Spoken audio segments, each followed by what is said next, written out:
Nothing can prepare you for what you see. It's absolutely amazing what this place does. It takes babies that are extremely sick and need an awful lot of work, care, love and attention, and they make them well. They perform miracles.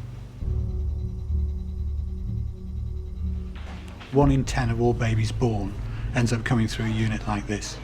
And of those babies, about 3 in every 10 are extremely ill and actually without intensive care support would die. My wife Louise had a quite complicated pregnancy, been hospitalised for about 6 weeks, and we ended up down here. I've got a daughter, Robin, who was born at 28 weeks gestation. Her twin sister passed away at 20 weeks. This is Kai. When he was born, he came out, he gave us a little cry and everything, which were all good, but as soon as they got him up here, he started to have problems with his breathing. He had a rapid decline, and we had a word with the paediatrician in the morning, and he was preparing us for the worst. After quite a traumatic birth, George was born, and I remember walking down the corridor, going into room 4 and seeing the incubator for the first time,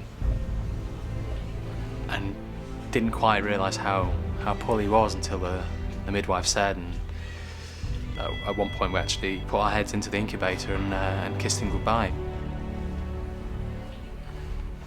I remember the doctor came into the room and said, you know, he's okay.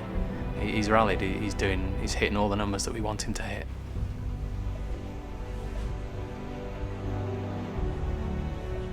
I was quite shocked at what I saw. Your baby's laid in an incubator, totally helpless, ventilated. She was very pale, and it was the start of a long journey that continued for 18 weeks. This hospital became my home for that time.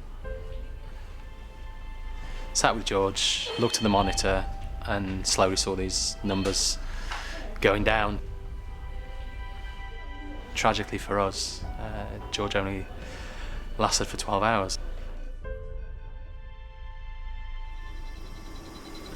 Today there's been a bit of good news.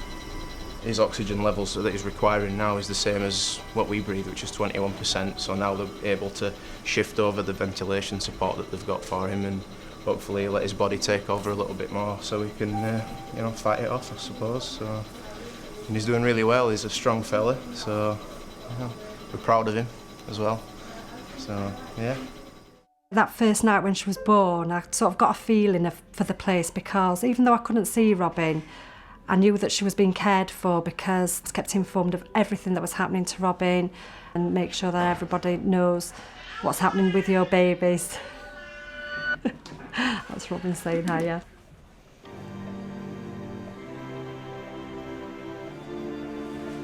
I couldn't have wished for Robin to be in a better hospital than this.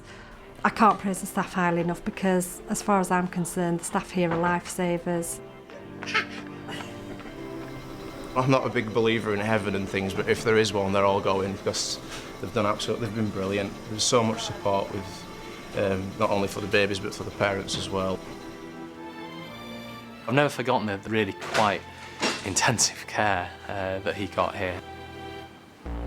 Amazing care for the short life that he had, and we set up the year of fundraising in memory of George, but actually in a tribute to everyone that works here and everyone that comes through here and goes out and has a healthy, happy life in the future. This unit is an example of what you can achieve when you're supported fantastically well by the hospital and the NHS. But what that's done is actually produce an environment with even more demands, and some of those demands are slightly peripheral to the medical care. Fundraising is important to the unit. It's not necessarily the medical things that are needed here, it's just things like baby bouncers for the cots. All the lovely things you can see around here, like the beautiful cot covers, curtains, wallpaper in nurseries, that all has to be bought for individually, because that doesn't fit within a sort of NHS plan.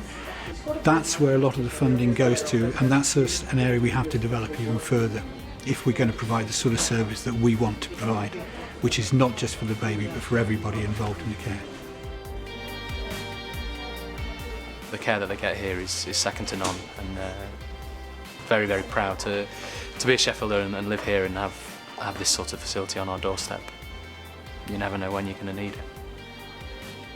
Let's raise as much money as possible and help this unit help the babies of today and of the future.